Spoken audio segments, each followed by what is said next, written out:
Hello, I'm Brett Merritt, the new plant manager of the Chicago Assembly Plant. It's my honor to join this successful team. I'm very excited about the responsibility I have to lead this organization, and without a doubt this is an important time for us. As we put our premium vehicles on the road all over the world, it is our responsibility to ensure that they are built to the highest quality standards. The purpose of this message is to review the state of the business. You will see in a few minutes that we have made tremendous progress in plant-wide and company-wide performance since the last town hall in October 2012. We have reason to be proud of our company and the work we are doing every day. We are continuing to build on past progress, making further improvement. Our record-breaking first quarter financial performance reflects the team's strong efforts and commitment to delivering on the One Ford plan. Thank you all for the hard work that has contributed to these accomplishments and the continued dedication as we look forward to the fierce business challenges of the year ahead. So we'll start by talking about where we stand on various metrics in the business and what lies ahead for the remainder of the year. Let's start with safety. FBS is the way we run our business, and the fact that safety is first, and always has been, is not by chance. It is the price of entry. The integration of all operating systems into a single, common model gives us great efficiencies and strategic advantage. First, it is critical to understand and keep learning. Second, the corporate investigation and review process drives continuous improvement with special emphasis on potential fatalities. Finally, injury data is not proactive, and if used alone, it will not get us to the best in the world. The best companies and plants have health and safety integrated into their operating system. This is where FBS plays an integral role in our business. Moreover, the best companies and plants solicit input from employees and address their feedback, which is why in April of this year we administered the National Safety Council survey. Thank you to all who participated. We have had input from over 2,800 employees. Within the next few months, the National Safety Council will provide us an analysis and full result report. Once results are evaluated, an action plan will be developed and communicated to all employees. Looking at serious injuries at Ford within the United States, you can see that we have made improvements. While the rate stabilized in 2012, we must continue to force a downward trend. When 80 of our employees are seriously hurt at work, we need to reevaluate and ask ourselves what could we have done differently to prevent these events. The number of employees being seriously injured in our plants is unacceptable. One is too many. Unfortunately, we are seeing incidents that could and should have been prevented if safety were truly on top of everyone's mind. There were 46 potentially fatal incidents reported in the U.S. in 2012, all of which could have been prevented. The majority of serious injuries are as a result of people not following established rules. While we strive to continually improve standards, adherence is always the number one focus. Additionally, many injuries are occurring outside the workstation. We need to challenge ourselves to pay as much attention to going to and from the workplace as when we're in it. The manufacturing leadership team is very serious about this, and we expect everyone else to be. Please take accountability for your own personal safety as well as the safety of those around you. If you see anything that could be a safety concern in the plant, please report it to your team leader or process coach immediately. And if you have any suggestions that you think could help improve our safety performance, please share it. This slide shows our safety performance year to date through April. We've had 2 serious injuries. We have exceeded target of our .137 with a rate of .155. We are beating our 2012 score, but have not met our 2013 objective. Our DART rate, days away restricted time, is currently at 1.4. This exceeds our 1.38 target. This safety metric helps us determine how many employees miss work or perform restricted tasks as a result of an incident. As you can see, our initial 2013 market research Things Gone Wrong, or TGWs, are 1,836. These results are similar to our early 2013 model year warranty metrics, targets we are not meeting. We do know that these results were heavily influenced by volume mix. High leverage improvement opportunities exist in all functions, with primary areas of focus centered around electrical, body interior, VE, and body exterior. Corrective actions have already been implemented on multiple issues, and while many more are being addressed, there's still a lot of work to do. While the majority of TGWs, or Things Gone Wrong, reported in market research are binned as design-type issues, many of these require the focus from all skilled teams within design, manufacturing, and the supply base. We in manufacturing must be relentless in our efforts to find, contain, and fix issues that are driven by our manufacturing processes.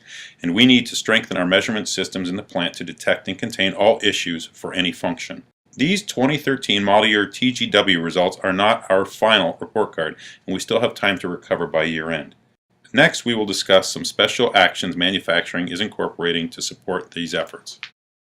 Key actions to regain momentum. Leverage Ford production system processes, improve time to contain issues, conduct finished vehicle confirmation training, increase vehicle drives, strengthen validation of our quality operating systems, and additional actions to improve manufacturing readiness.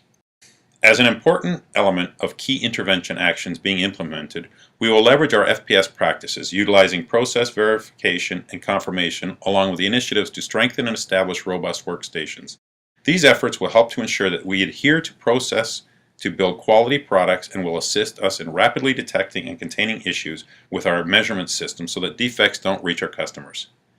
The good news is that recent Zero MIS warranty repair data, which is a good indicator of manufacturing issues leaving our plants, is showing a continuing improvement trend. The entire team has done a great job this year in protecting our customers. Our warranty performance at Zero MIS has greatly improved over our 2012 actuals. While we are not quite at our objective of less than 5 concerns per thousand, we are very close with Taurus and Explorer. For the MKS, we still have work to do and must have a zero defect mentality. With only 25 MKS units built each shift, we need to ensure that each unit leaves each area with zero defects. We also show great improvement this year for both warranty at 3 MIS and warranty cost per unit.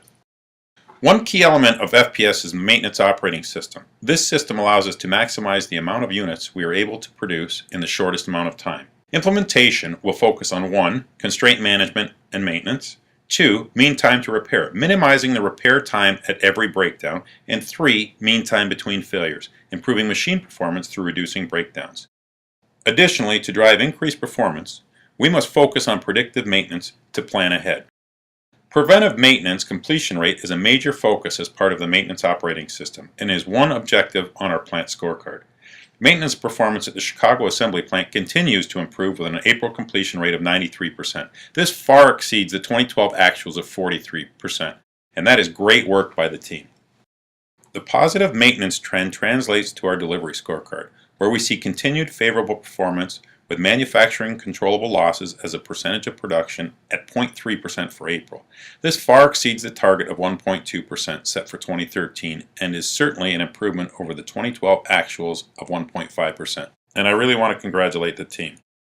Moving on to market share. Ford's total market share reached 16.5% in 2011, capping 3 years of successive market share increase. Last year, our share was 15.2%, reflecting elimination of Ranger and Crown Victoria, launch-related vehicle supply shortages for selected vehicles, and Japanese competitors rebuilding the inventory after the tsunami in the second quarter of 2011. Our 2013 first quarter share at 15.9% was up 0.7 of a percentage point from a year ago, reflecting full availability of our fresh products and leveraging capacity added last year.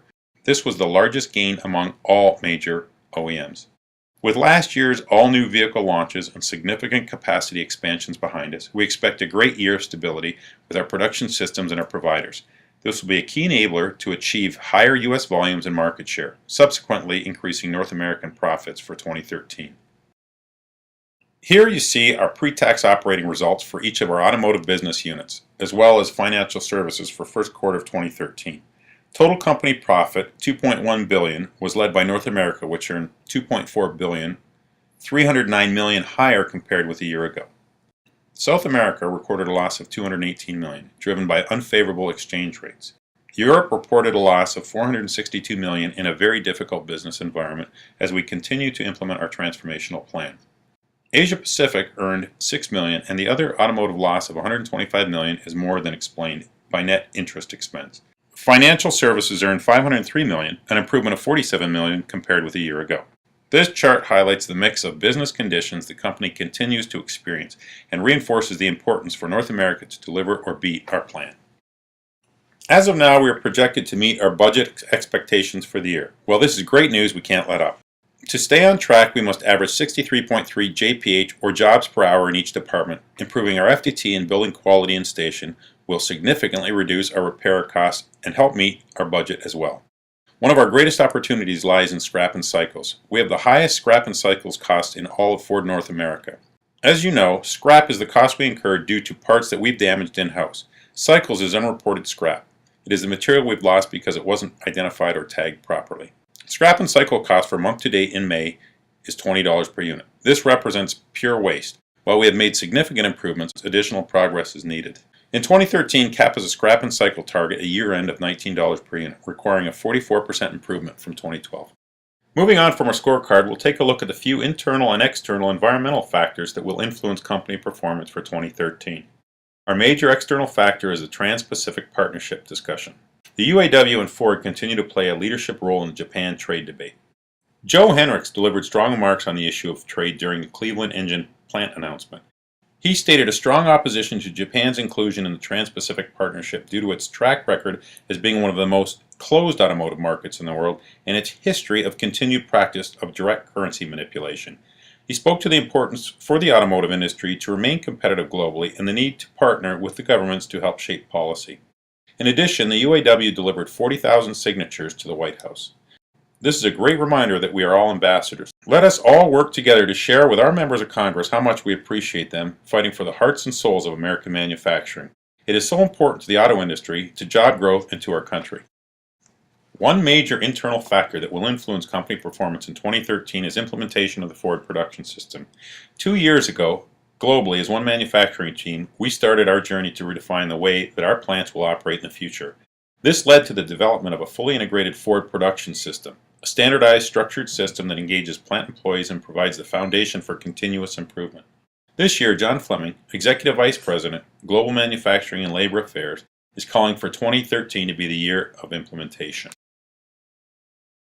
As manufacturing moves forward with the implementation of FPS, attention is focused on putting a structure in place to support the capable, engaged work groups that produce our products. Our manufacturing vision is to use the Ford Production System around the world with a focus on working together collaboratively in a structured way. We will have capable and motivated teams whose passion is to be recognized as the leaders in manufacturing excellence, delivering products that our customers view as best in world. At Chicago Assembly, we're proud of the accomplishments we've made to date. Going forward, the key areas of focus will be launching the first work groups and teams, emphasizing on startup confirmation, PJOs, and issue escalation. We are expected by the company and our senior leadership, both UAW and company, to implement to the standard and put in place a system that we can be proud of as a plant. This means that each one of us must play our part in learning the standards and supporting implementation. The People Operating System is an integral part of the Ford Production System. It utilizes pulse surveys to measure employee satisfaction and understand the areas of opportunity for continuous improvement. Our 2012 feedback indicated opportunities that key deliverables within the Ford Production System are targeted at addressing. So the focus in 2013 is on the implementation of FPS, including such things as skill development, communications, and recognition. Another focus in 2013 is to get greater hourly participation in the survey, since only 7% of the population took it last year. It is completely anonymous and it should only take a few minutes to complete. This year, the hourly survey will be open from May 28th to June 21st, and the salaried pulse will be open from August 26th to September 27th. Please work with your department to arrange a time to complete the survey. Your feedback is appreciated, and it will help us understand where we need to focus our efforts moving forward. Remember, our One Ford plan remains unchanged. The One Ford plan is what enables us to go further for our customers, dealers, suppliers, and each other. The plan drove a significant transformation of our culture and our Ford brand globally, and it continues to drive our growth. We should all continue to think about our Go Further brand promise.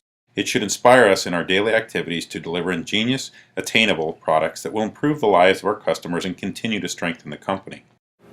Our solid performance at Chicago Assembly Plant contributes significantly to North America's strong results, but the competition is not standing still. All manufacturers are fighting for profitable growth. Superb execution can elevate Ford's performance relative to the competition. Thank you for your attention. In the next few weeks, I'll be spending much of my time getting to know the people and the processes of the Chicago Assembly Plant. Feel free to stop me and say hello. Thanks very much.